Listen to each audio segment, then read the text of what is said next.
Hi viewers, this is CBSE grade 10 political science federalism.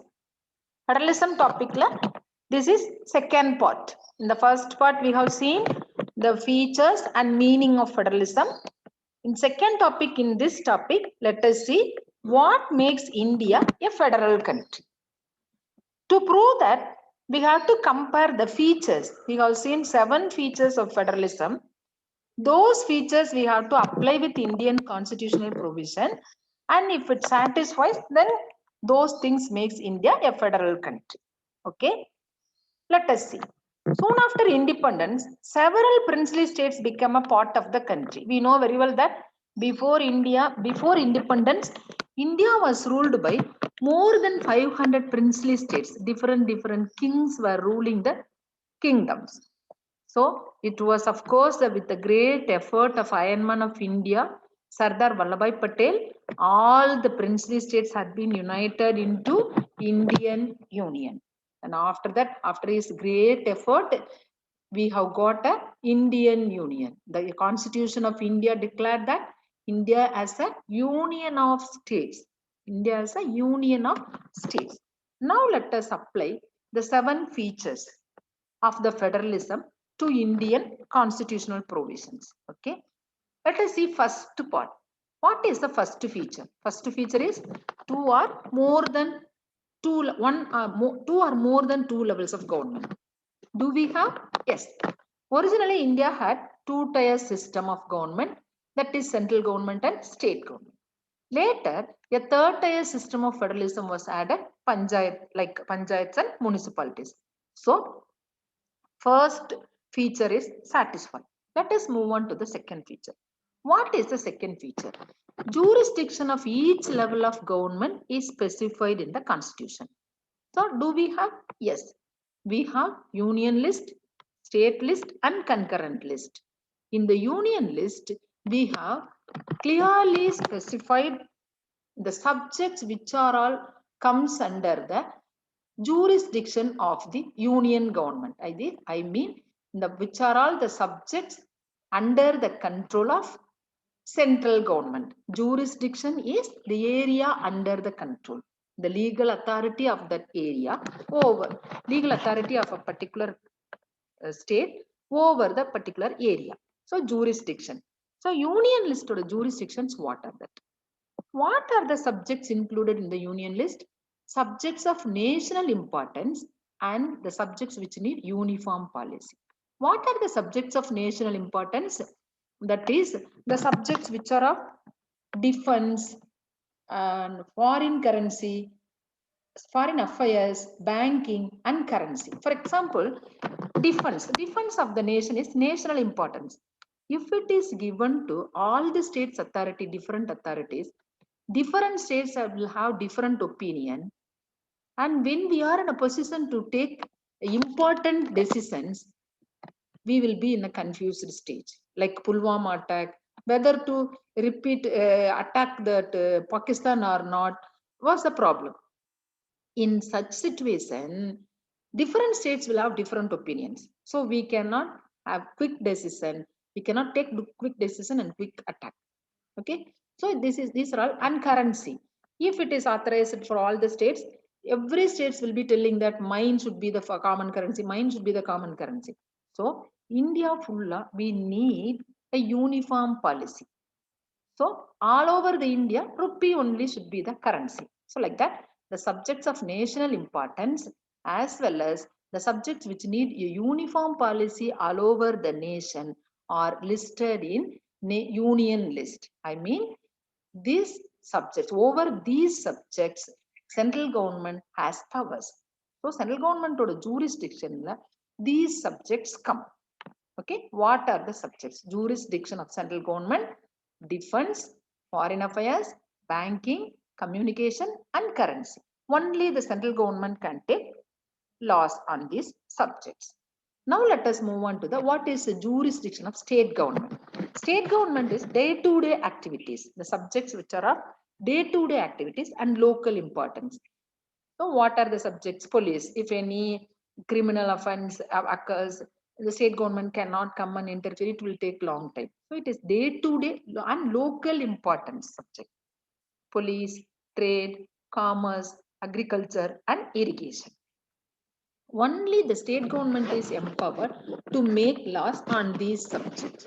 So these are all the jurisdiction of state government. Okay. But now jurisdiction of state government is also specified. Okay. The next subject is concurrent list. Some subjects needed both the government's interference, both the government's consent. Those subjects are included in concurrent list. For example, education. See, education, we have state board syllabus as well as NCERT syllabus. So both the governments had to, some children are learning in the state board syllabus, some children are going at NCERT syllabus. So this education includes both the subjects, both the governments had to interfere. Both the governments had to take decision on this subject. Like marriage, marriage is common. Hindu law is different. If you wanted to marry a girl, another girl, a boy has to divorce the previous girl and then only he can go with the marriage of another girl. And Muslim laws, literally, orally, if they tell that talak, talak 3 times, it is considered that the boy has divorced that girl. So different laws. We cannot tell that all the Hindus in one particular state, all the Muslims in one particular state. Hindus may be in different states. Also, Muslims also may be living in all over the nation. So these are all common subject. And adoption. What is adoption? How to adopt a child? What are the rules should be followed in adoption of the child? That is also common for all the states. Before how many years a man is authorized to adopt a child, and how many percentage of his property to be registered in the adopted child, in the name of adopted child. Many rules and regulations are there, that which is common to entire nation. And succession is inheritance of our ancestral property.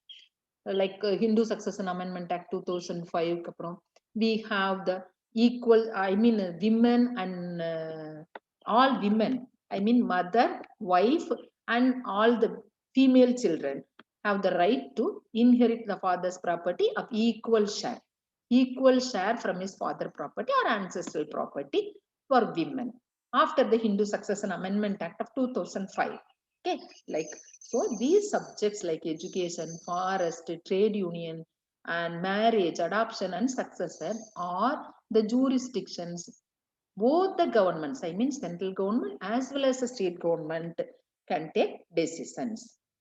So both the union as well as the state government can make laws on these subjects.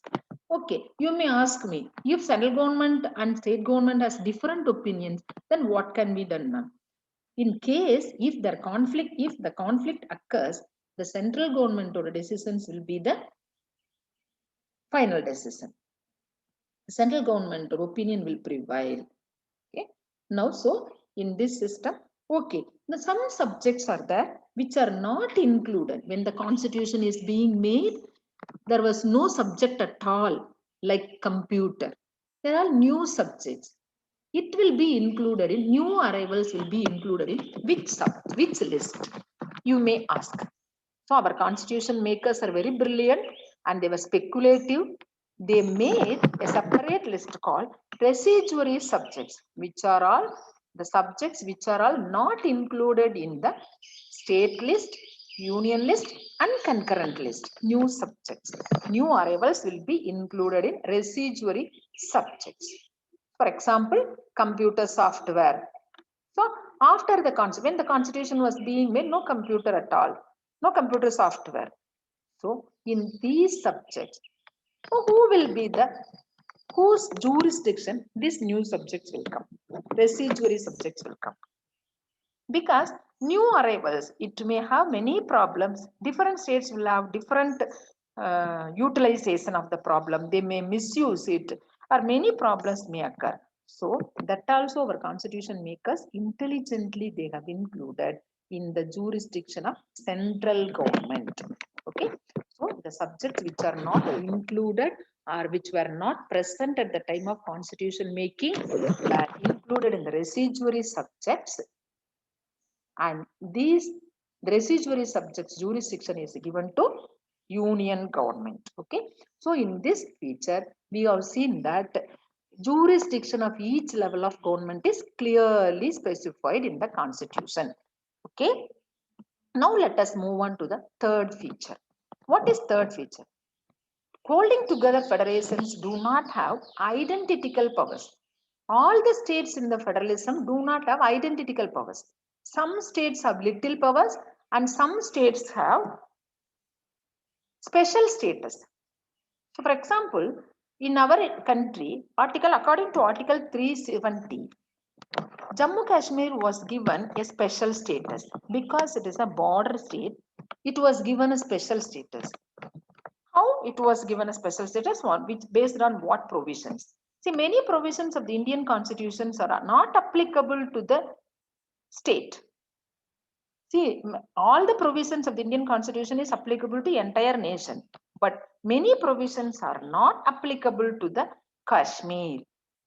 Only if it get the approval of the state assembly, I mean Jammu Kashmir assembly permits, then it can be the provision of the Jammu Kashmir. So listen once again, many provisions of the Indian constitutions are not applicable to the state without the approval of the state assembly. Unless otherwise Kashmir state assembly accepts, that cannot be the provision. That provisions will not be applicable to the Jammu Kashmir. Okay. And also Indians, see, right to property is a basic right, fundamental right. According to that right to property, Indians are permitted to purchase land, to own land, live in any area, which cannot be denied, but it is not applicable to the Kashmir. Indians who are not permanent residents of these states cannot buy land. Only the own people of that Kashmir only can buy land or house there. Because there is a threatening, there is a chance of enemies. I mean, terrorists also may go to Kashmir and purchase land and house. They can settle there permanently. So new people, I mean strangers, or those who are not permanent residents of their Kashmir, cannot buy land or house there. So this is a special status which is given to Kashmir. And let us move on to the very little power to some units. See, some areas are not too big to declare as a state, and some that is not too small to attach with some other state, existing state. It cannot be added and it cannot be declared as a special state because it is too small to be a state. It is little big to annex with, to be merged with other state. Those areas are called union territories. Such areas are called union territories. Even in Delhi, capital city of Delhi itself is a union territory. These territories do not have the powers of the state. They too will have a legislative assembly, elected representatives, chief ministers and all, but they will not have the powers same as state. The central government has some special powers in running these states. We could have experienced it. You could have remembered that what happened in Pondicherry Union Territory or last year. So Pondicherry Union Territory was ruled by the rival party Congress. In the central government, BJP was a government, and the governor Tamilisai Kiran Bedi was appointed as a governor, and there was a controversy between the provisions of the between the opinions of the Kiran Bedi governor and also the chief minister. Chief minister will be telling that I am the elected representative, I am the authorized person, my power is superior. But Kiran Bedi will be telling that I am the appointed staff of the central government. Central government has special powers. My decision is final. So they both of them were fighting. So on which basis? And Tamilisai Soundararajan was appointed. Then the chief minister was asked to prove the no confidence majority, that is no confidence motion. He was not able to prove, so that the government was dissolved separately. It comes under this power only, special powers. The central government has special powers in running these areas. Now the problem is going on in Lakshadweep Islands. The same thing. They have appointed an administrator.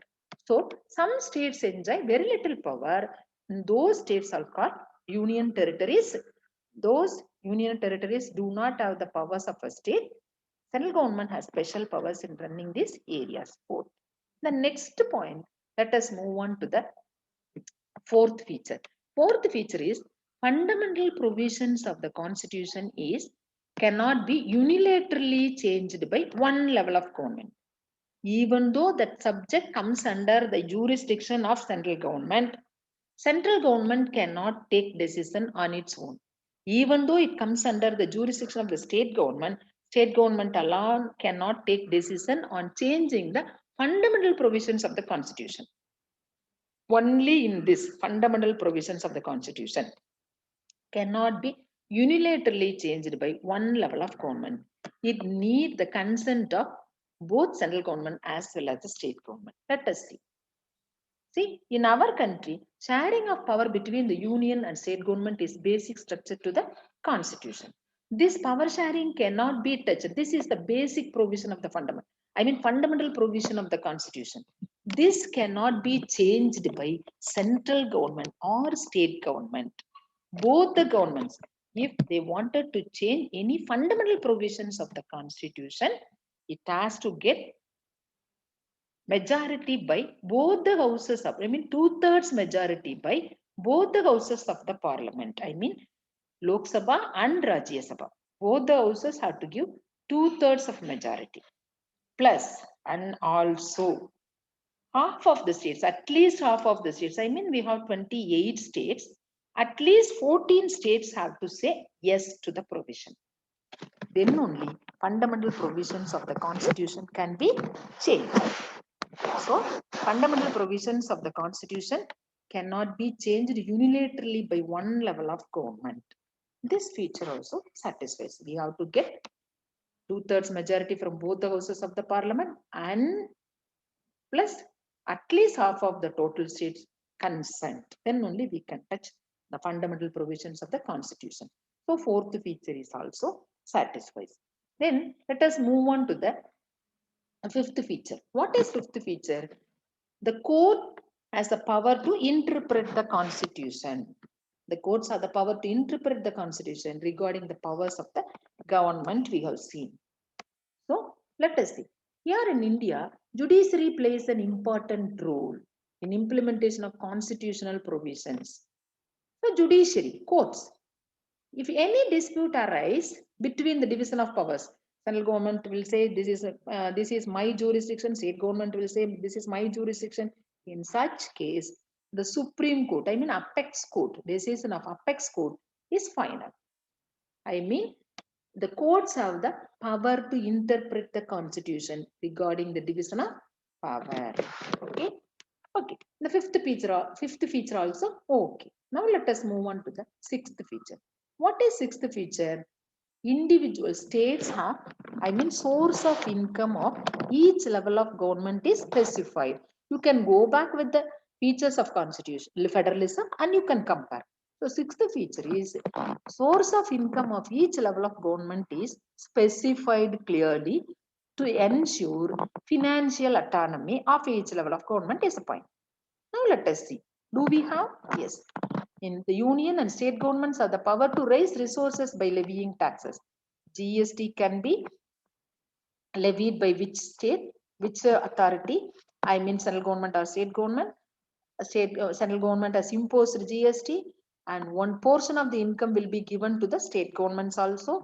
And state governments can collect income tax. Local self-government can collect water tax, municipality tax, property tax, and also different level of government has a source of income differently. It is clearly specified which tax can be levied and collected by which level of government is specifically mentioned in the constitution. Okay, and then let us move on to the last feature, and also which is important feature. See, the federal system has dual objectives. What is the dual objectives? Dual objective is double objective. What are the double objective? We have to strengthen the unity as well as we have to accommodate diversity. How is it possible? We have diverse population. in the language, we people speak different languages, people follow different religion, people from varied culture, but even though we are living together. So with the secularism, right to education, right, secularism and right to follow any religion, many provisions as made as fundamental rights, we have, we are able to manage, we are able to accommodate these regional diversities. The policy of preservation gives importance to all kind of people, I mean SC, ST and women who are deprived and who are backward, who are minority, the right to minority and all.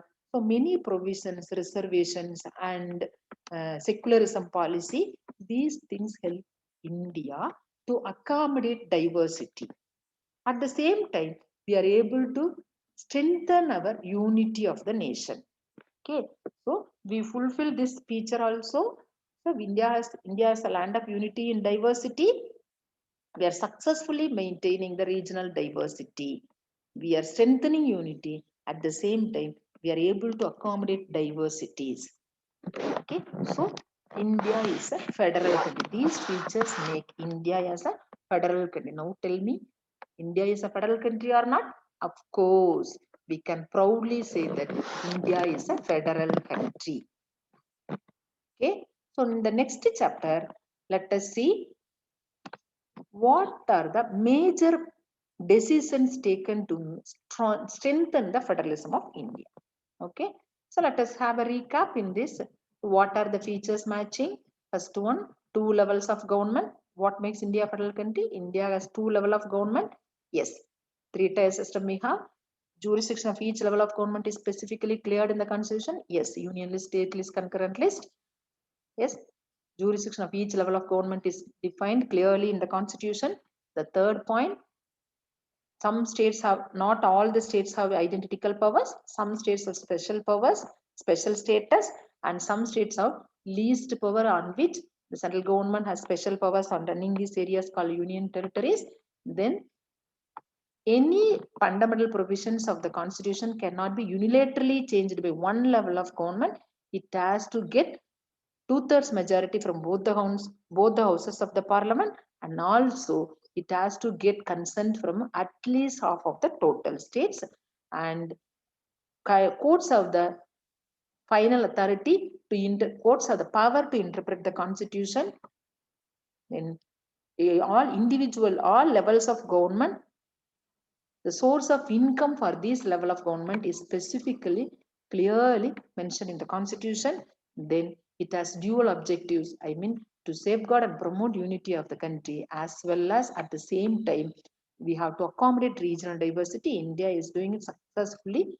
India is able to accommodate diversity even though we are land of unity and diversity. Yes, successfully India is a federal country. Okay, next chapter, let us see the major policies taken by the government. Thank you.